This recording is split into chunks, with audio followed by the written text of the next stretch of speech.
The first game was won by DoD in a wonder race. It was the River Nile, and DoD got their wonder up by 1500 HP sooner.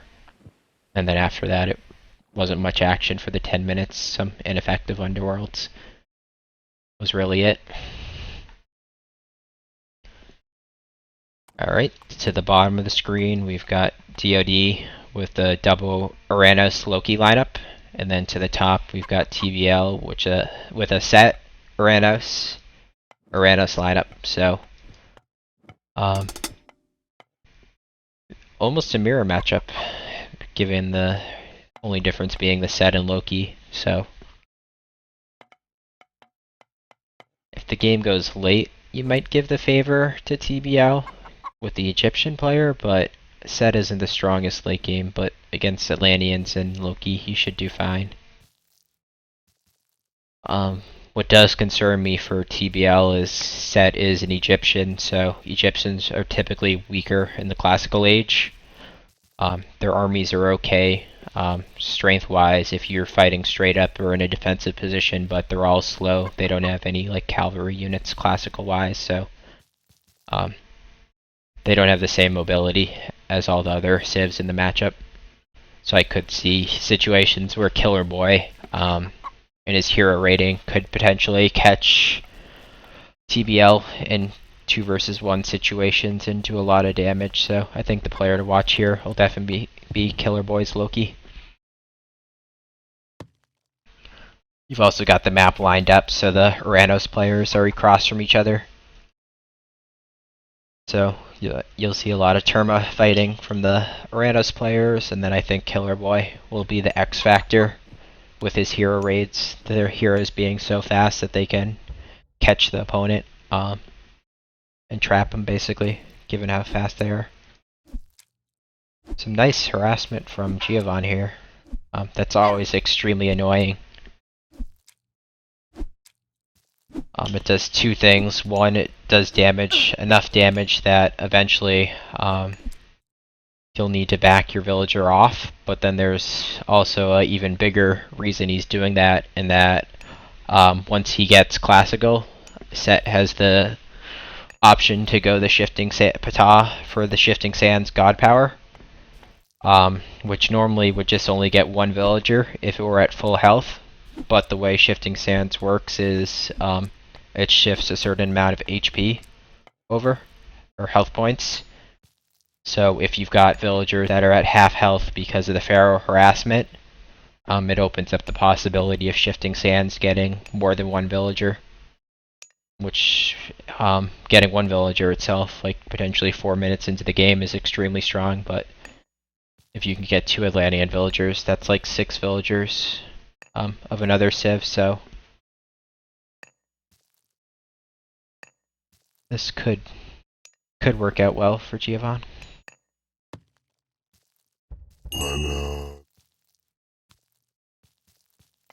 A lot of hunt on this map.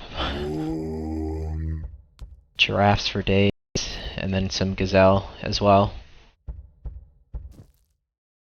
Also a ton of rhinos, so high hunt isn't overly critical for rhinos, but it will allow him to get more murmelows out, which in Atlantean fighting, you never want to go pure Terma in a Uranus mirror matchup, because the murmelo act as strong meat shields. So if you fight against somebody who has a combo army of infantry and Terma, they're gonna beat your pure Terma army. So for newer players out there, don't mass Terma in mirror matchups. You need to go for a mix.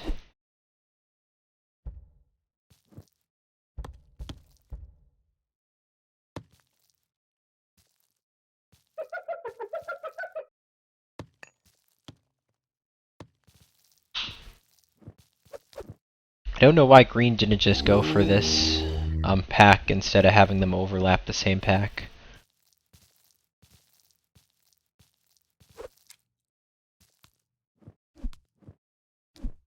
Giovan's still harassing with that Pharaoh.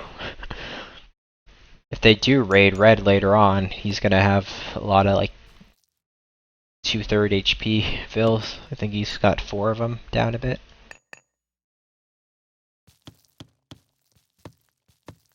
High Hunt will, however, greatly benefit a low-key player who's spamming heroes. Killer Boy going with the 2 temple opening. Defensive positioning, which is standard in like a team game like this. You don't want to get caught out in the open and potentially doubled.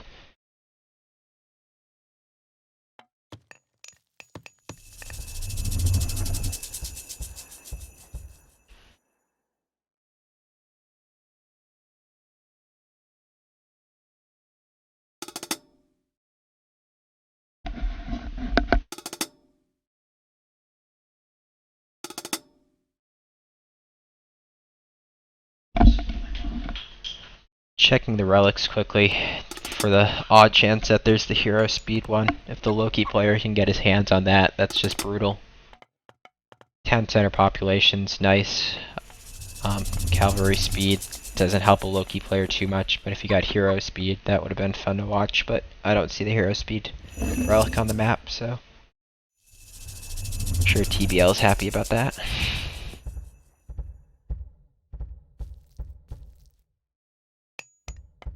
Okay, so we did see the shifting sands from Giovanni.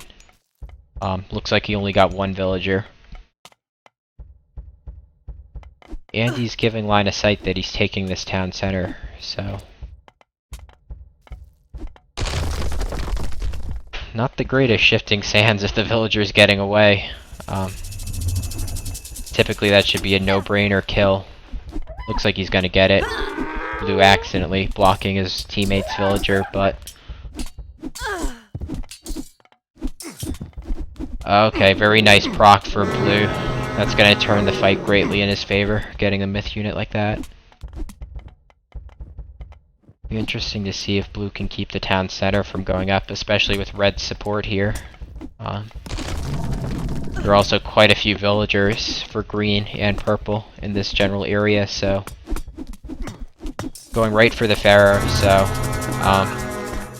if you're ever trying to stop a town center of an Egyptian player from going up, the first thing you want to do is target the Pharaoh, because the Pharaoh empowering gives 20%, I think it's 20% or something around there, build speed, so attacking the Pharaoh and knocking him off alone knocks 20% of the build time off the town center. This was what I was talking about in the danger of the double team, especially with the Egyptian player. The Loki player still hasn't gotten this hero speed upgrade, but once he kicks that in, he just becomes even more deadly with the double teams.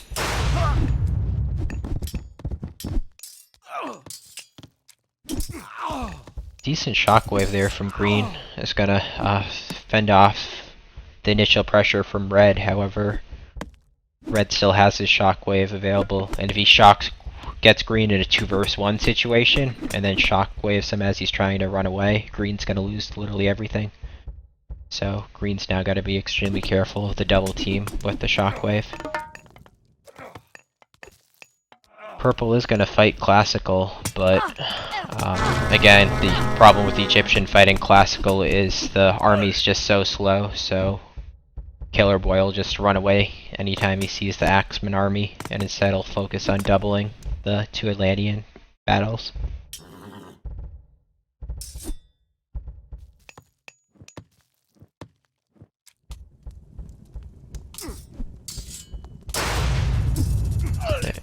Shockwave from red, mainly just to save his villager. Still gonna get decent damage done as a result of the shockwave, but the main reason for using it at that situation was to save the villager, which he did, and here comes the double team. Missed that trap ever so slightly, otherwise green would have been losing a lot more units than that. Pathing in this game, units can't go through other units, so as you're trying to stop an opponent's army, you basically want to position your units in their path and shut off all the exit points, so if you block them, they just kind of stop or try to reposition, but if you're in the way, basically the AI isn't perfect, so you'll get a lot of extra attacks in. Triple team coming out from DoD. See Yellow, the top player, coming down here to help out. Killer Boy's also making the rounds, circling around Green's base to see if he has any villagers out on the map that are easy pickings. Wisely, Green doesn't, so luckily he's not going to get caught with anything out and in a bad position. I think, yeah, Purple should get that town center up. He might take a few losses, mainly with his Pharaoh, but the town center will go up. Decent little trap here. Well, Axemen are strong against Urser. They're not the greatest against Terma, so Yellow and Red can pick off the Axemen pretty easily. Yeah, just 5 Pierce armor makes them extremely vulnerable to Terma. So again, expect to see Blue doubling the Atlantean players and avoiding Purple at all costs. Meanwhile, the Yellow and Red has easy pickings of Purple's Axemen army.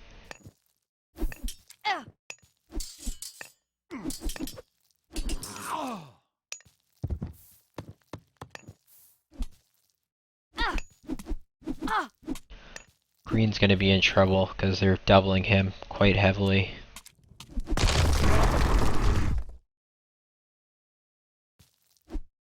Purple's trying to get a 3-town center boom going, but that's just gonna lessen the impact he can make in terms of helping his teammates.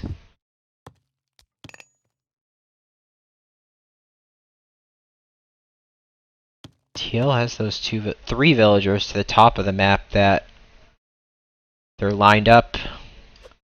Ah, Yellow turned back, otherwise he had him.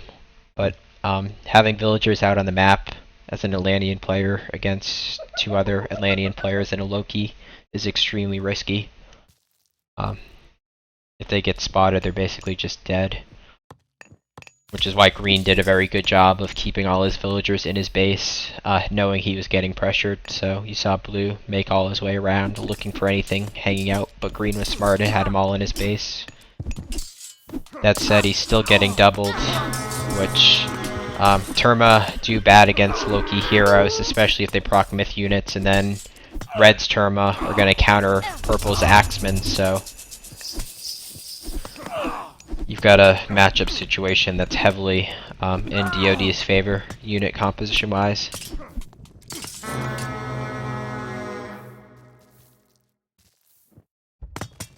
I haven't been following TL's raids as much, but it looks like both TL and Green counter raiding, which is probably the perfect response when you're getting pressured that much.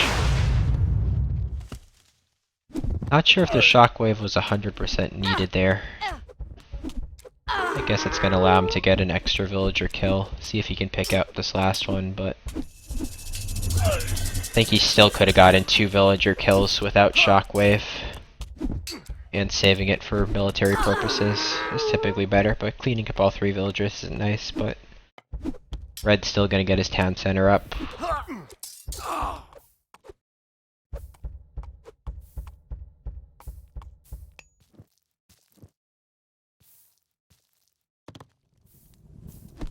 Okay, Green's out of his starting gold, which means he needs to get an army strong enough to his base, because he's no longer got the safety of his town center helping him out. His gold's now vulnerable. So you've got both players with their majority of their gold on the same mind, and Blue has line of sight of it, so I can already tell you flash forward a minute from now and we're going to have some fighting action right here.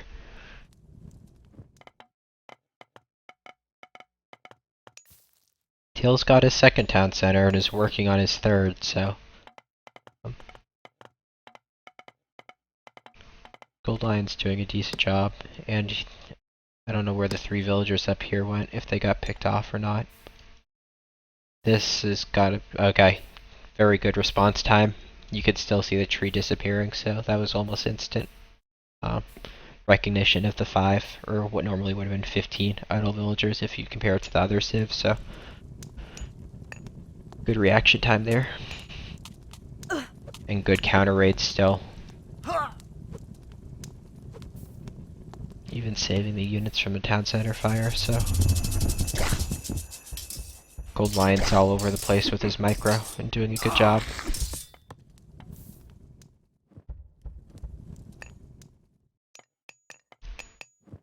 Still got the counter raids going, so... TBL's done an extremely good job of counter raiding. Especially with Killer Boy's early pressure. I thought TBL could potentially be in a lot of trouble. Green especially was under a lot of harassment, but with effective counter raids, TBL was able to get the pressure off them a bit and get back into the game.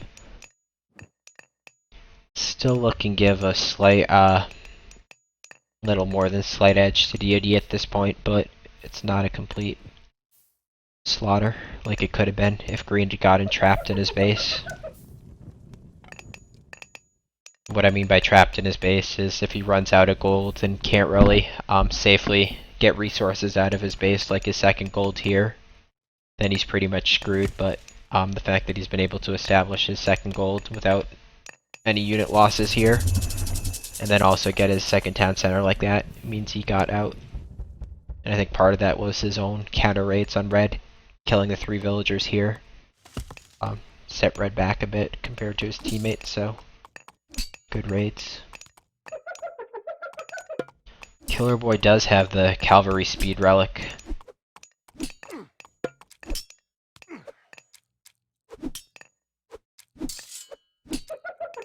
He is Loki, so he's not going to have the cavalry upgrades that are available to Odin and Thor, but having the upgraded cavalry speed makes it a bit easier to control and defend against Atlantean raids.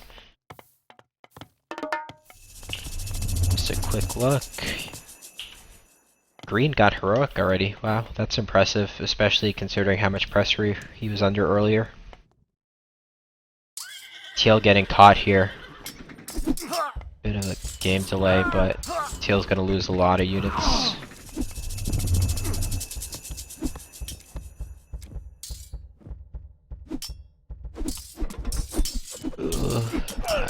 I don't know why red, yeah. Bit of a miss micro there by red, microing back into the fight. You don't want to take that fight because it's a 2 versus 1. Much better off retreating to the hill fort that blue is finishing up. This, however, was a good fight for red. He backed off, but green lost a few units there. Still a bit of a misrallied unit.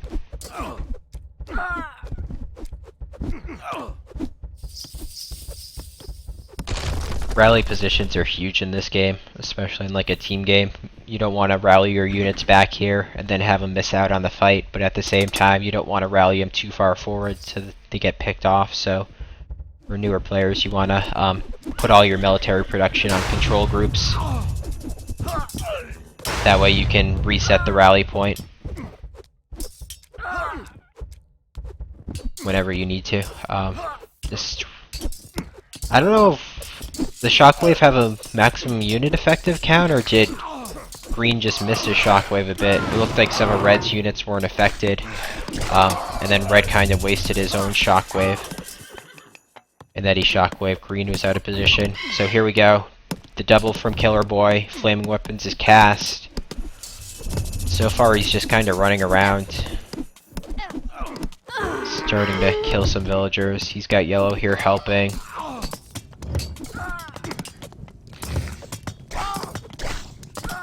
Good ancestors from purple might save that town center, but let's focus on the action with the flaming weapons. Teal's choosing to fight because he's right on top of his base. You got the tower fire. I don't see enough units from Killer Boy to kill anything. He's done some damage, but flaming weapons is only effective if you have units, but fighting into a town center like this, as well as towers, he's going to be losing his units pretty quickly.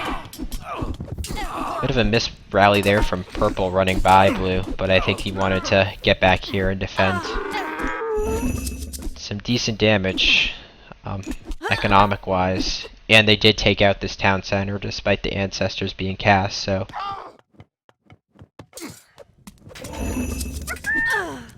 a little on the fence on the use of that flaming weapons. I think you could have had more effective uses, but at the same time, they just did a lot of damage to TL, who was earlier on TBL's strongest player, and then I also took out this forward town center. So that early damage of the early flaming weapons can snowball. I also like the fact that blue's pushing in this town center purple with 3 battle boars now. That's going to rip through the town center.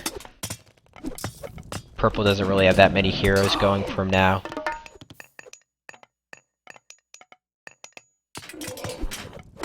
I mean, the priests he have are extremely low if blue can get a unit over there.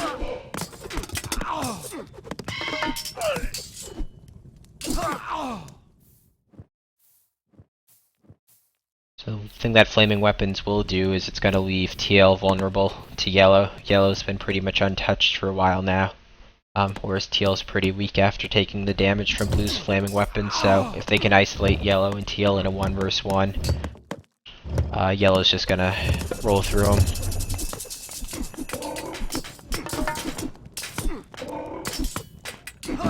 So what happened to purple here is he got caught with the Loki heroic myth unit transition. Once Loki gets heroic, he can use his excess gold to spam out those battle boars, which are extremely tanky against classical units, so you really need to get the priests out ready to defend. And purple didn't have those priests ready. Good double here by green, helping him clean it up. Also good usage from blue with the Nidhogg, killing quite a few villagers but then microing it back instead of taking unnecessary damage. I'm a little confused as to what red's doing at the moment. Green doubled blue here, allowing purple to sort of stabilize a bit. But it didn't seem like red's really doing much. A 5-term raid like that's not going to do any damage.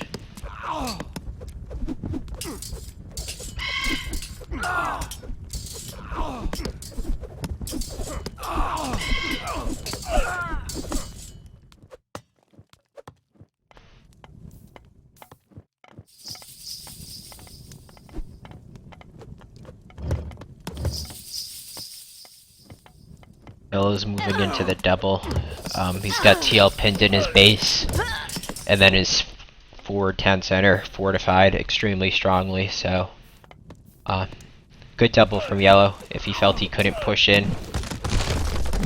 I completely missed this back build by Killer Boy. That's what drew TL's forces. And I think that's part of the reason Killer Boy got pushed back up here.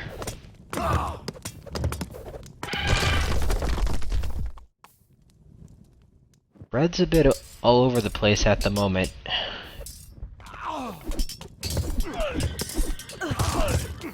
Part of the problem purple's gonna face is upgrade-wise. He's behind, so pretty much got full heroic upgrades for yellow, whereas purple just has rank 1 Pierce. So, as the unit waves from the Atlantean players keep getting pushed in here, purple's gonna have a hard time and that he's not gonna be trading effectively, which is just gonna sort of snowball. He's also down at town center.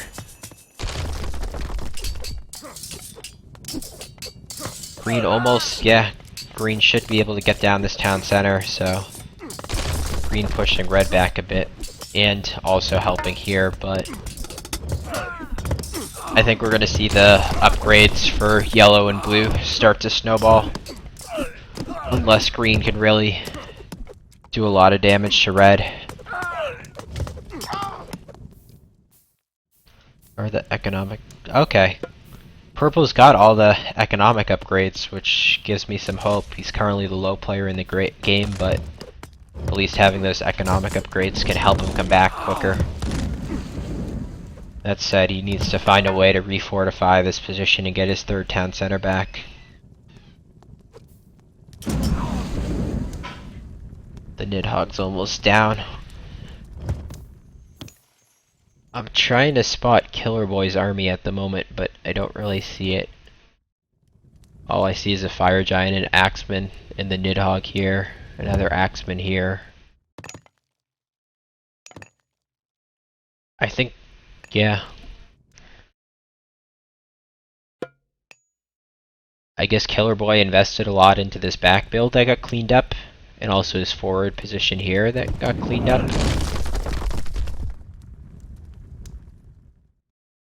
What's the upgrade advantage for green over red?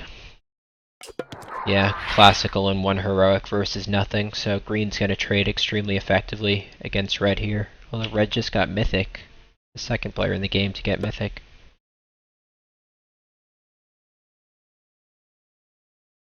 Game's freezing up a bit. We might have to save. Oh, it looks like MC and Giovanni. Hopefully they don't drop.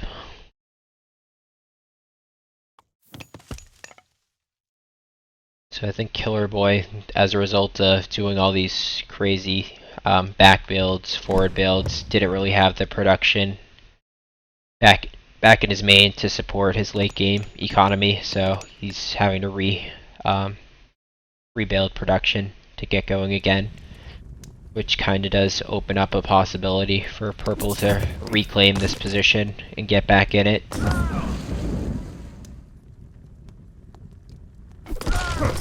Still no upgrades for purple's priest, which as Nephis I would have liked to see the upgrades on his priest, especially going up against a Loki.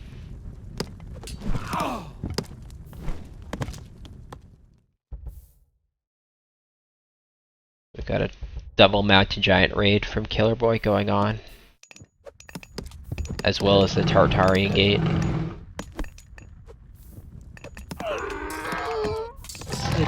Decent spot from red, but it looks like green's gonna back it up, and green's also winning this position.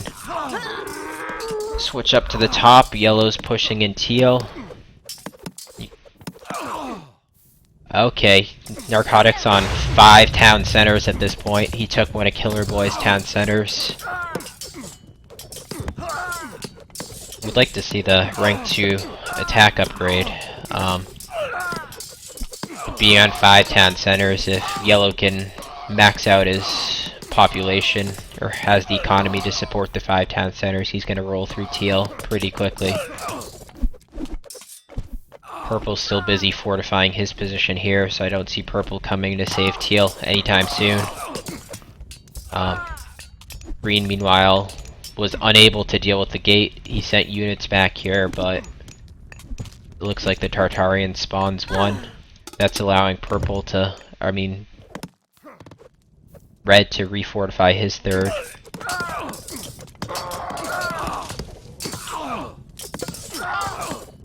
Where did green's army go all of a sudden? I guess the gate did more damage than I realized.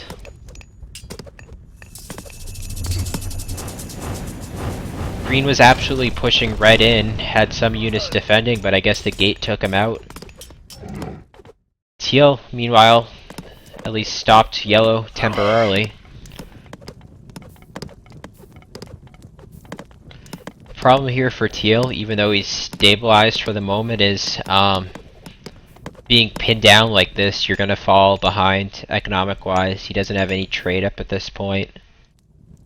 He's got 11 villagers on this 1 gold mine that's about to run out, which means he then has to move to a gold that's even closer to yellow's position. So if yellow were to spot that and take out teal's gold with the lack of trade, that's pretty much the good game button on teal's chances. So he's holding for now, but it's only a matter of time before yellow's going to push in and win that fight.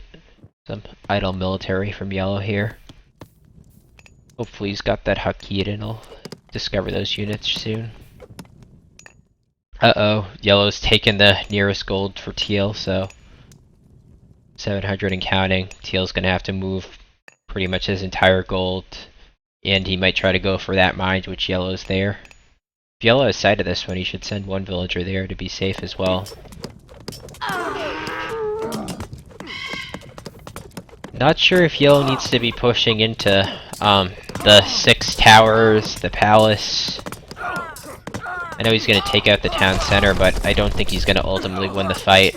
That said, trading itself isn't really that bad for yellow, but I think if yellow had just blindsided purple's forward base here, it would have been much more effective, because teal has nothing but archers, so teal wasn't exactly going to push in and kill yellow's forward base here if yellow doubled purple.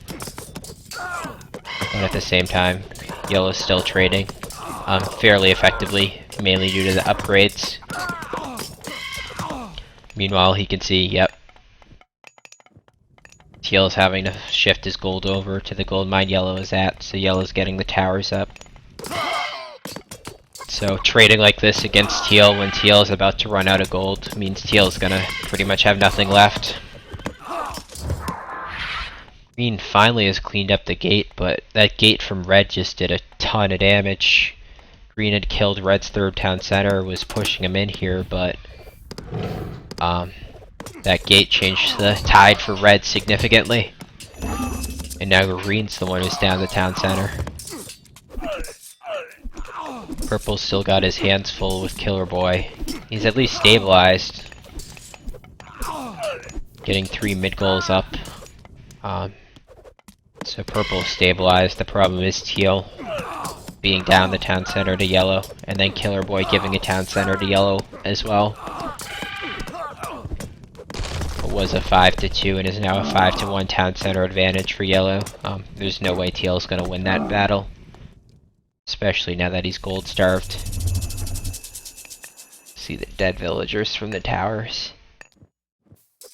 And again, no trade from teal, so he's pretty much going to be gold starved completely.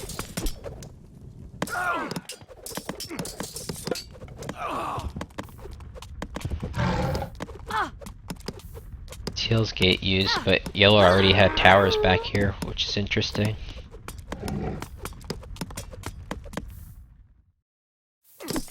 I think it's just a matter of time for TBL at this point.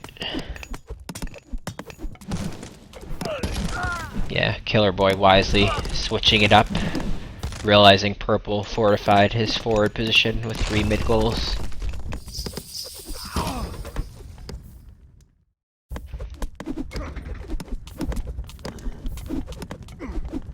Good micro by Killer Boy here, microing the fire giants back away from the hero fire while using the axemen to pick off the heroes.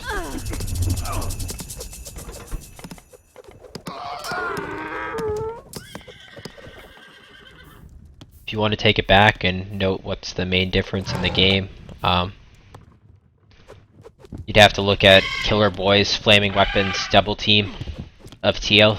I think teal early on was the strongest player for TBL, but blues coming in and using flaming weapons really did a decent bit of economic damage and also allowed yellow to take out teal's forward town center. So teal took damage there and then ended up playing down a town center as a result of that attack.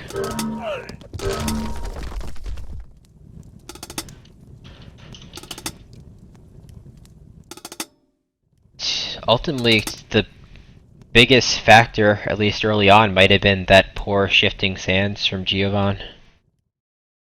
He shifted the villager from red and then almost didn't kill it. And then the biggest thing, it wasn't just the villager almost escaping, was the fact that as the villager escaped, it gave line of sight of the fact that purple was trying to take this forward town center right away without any units. So blue was able to see red's villager running away and giving line of sight of that town center being gone rule. So they hit that and did a decent bit of damage early on, which kind of set the tone for the game and set purple back a bit. If purple gets that second town center that early cleanly, especially with the way he managed his economy, which getting all the upgrades early, being under that much pressure, purple did a good job of that. So if he boomed cleanly, it could have been a much different game. Just a little thing like the poor shifting sands can end up haunting you like that. Green also did an extremely extremely good job that game. Seattle was doubled a lot early. They were pressuring his gold at one point, but he wisely kept all his villagers in his base, realizing he was under pressure. I know it's tempting if you've got like Hunt, especially on a map like this, out to the sides to go for that hunt, but as Atlantean facing a double team from an Uranus and Loki, any villagers you leave out of your base can very easily be picked off, so Green was smart, kept all his villagers in his base when they went for the raids on the outside, and as a result was able to come back strong and push Red back. It's actually Red's fast mythic and god power that really saved him. That was one of the better uses of a gate I've seen in terms of shifting the battle. Because Red was down a town center and getting pushed still, but that gate completely turned it around and allowed him to take out a town center.